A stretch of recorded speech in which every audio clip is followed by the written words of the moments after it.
Thank you for inviting me to this important conference. I am Changhyun Kang in Seoul National University Hospital, South Korea. Today's talk is about the comparison between VATS and robotic thymectomy. I'll review the recent publications on these two different surgical methods in this presentation. Historically, thymectomy was first reported in early 20th century. The first case was a cervical thymectomy in patients with myasthenia gravis. Around the 1930s, cervical thymectomy and transsternal thymectomy has been established as a standard treatments for the treatments of thymic tumors and myasthenia gravis. VATS thymectomy was reported in early 1990s and robotic thymectomy in early 2000s. Currently, many types of modifications have been reported in VATS and robotic thymectomy. For example, subxiphoid thymectomy and unipolar thymectomy. Originally, VATS thymectomy was performed in lateral decubitus position with the three-port technique. The left side figure shows a conventional three-port thymectomy. However, around the 2010s, thymectomy in supine position becomes popular worldwide. It makes the unipolar thymectomy and subxiphoid thymectomy possible. Currently, many different types of thymectomies have been reported in VATS thymectomy. Robotic thymectomy followed the direction of development of VATS thymectomy. Initially, lateral approach was the dominant procedure. However, currently subxiphoid and unipolar thymectomies are being also reported frequently. Right side figure shows one of the modifications. This is a modified surgical approach combining lateral and subxiphoid approach. What is the current trend of minimally invasive thymectomy? I think the preferred surgical methods depends on the situation of each country. This graph shows the current trend in the United States. This paper included the patients with nonthymomatous myasthenia gravis in STS database. Robotic thymectomy is rapidly increasing, and transcervical and transthoracic thymectomy is decreasing. The VATS thymectomy is stationary for the last 10 years. Currently, robotic thymectomy is the dominant procedure in the United States. In PubMed, we can also estimate the current trend of thymectomy. The number of minimally invasive thymectomy is increasing in both VATS and robotic thymectomy. And however, in recent 5 years, robotic thymectomy is more rapidly increasing in terms of the number of published papers.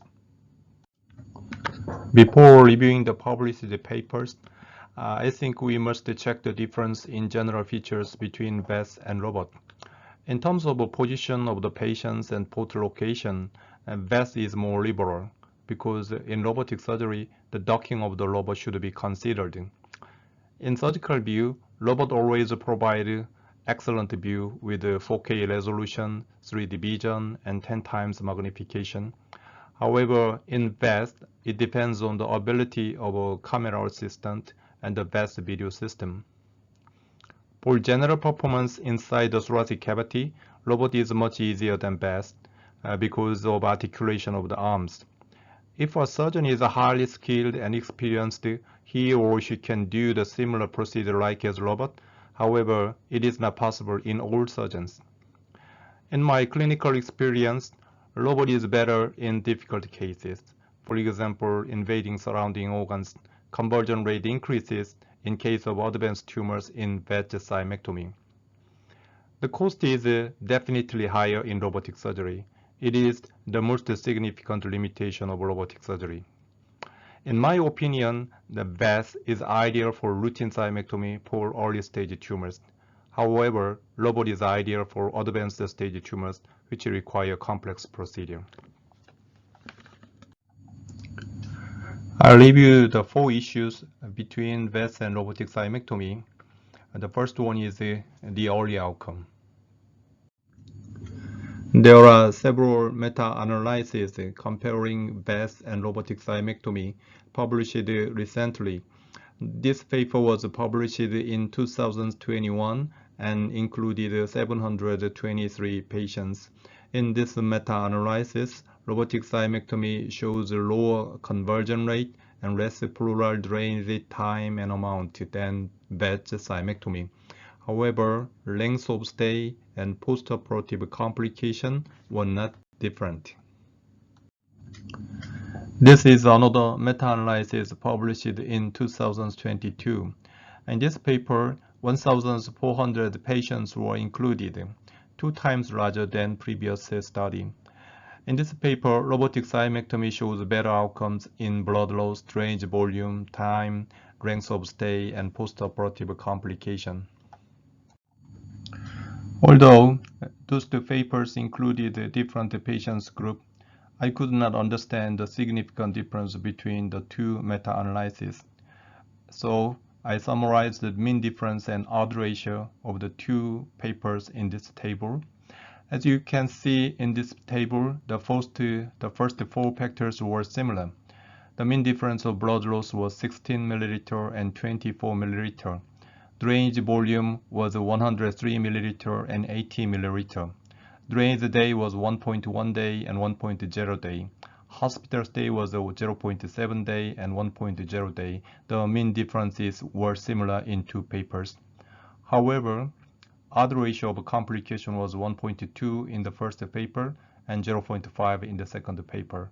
So I couldn't understand the difference. So I checked the references and values of the original papers. Then I could find out there are significant errors in the first paper.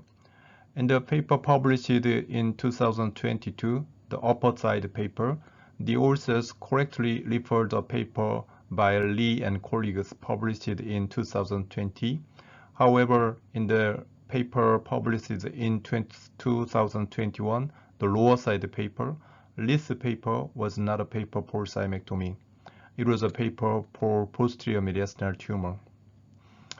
For the second error, the second reported paper by Dr. Suda and colleagues, in this upper paper, they correctly referred the outcomes. However, in the lower paper, the outcomes was not matched to the original paper. The value was wrong.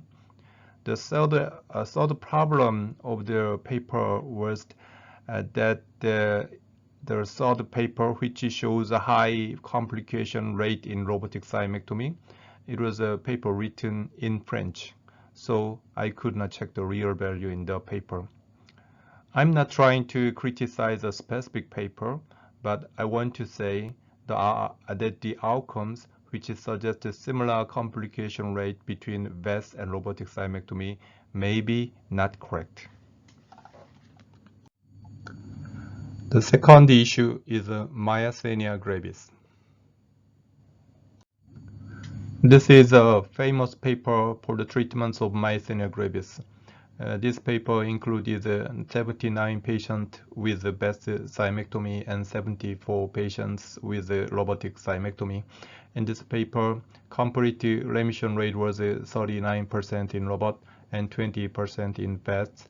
So they concluded the robot thymectomy is better than VATS thymectomy in controlling myasthenia gravis. However, in this paper, they performed the operation in different time.